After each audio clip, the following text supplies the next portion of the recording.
రోహిణి, చాలా రోజుల నుంచి నువ్వు హెల్దీ బాయ్ అంటున్నావు. హెల్దీ బాయ్ ఫస్ట్ టైం నీకు ఒకటి చెప్పాలనుకుంటున్నాను. అంటే నేను చూసి అది నేను చెప్పలేకపోయాను బయటికి ఆ ఫీలింగ్స్. అంటే నామినేషన్స్ ప్రక్రియ లేట్ అవుతుందని కొంపదీసి నామినేట్ అయ్యి చాలా రోజుల నుంచి ఇట్లా మనసులో దాచుకున్నాను అనమాట అవన్నీ.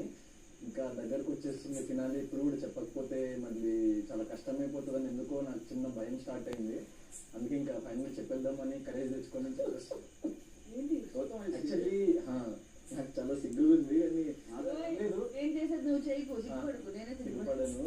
ఈ హౌస్ లో ఉన్న అమ్మాయిలందరూ నా అక్కలు,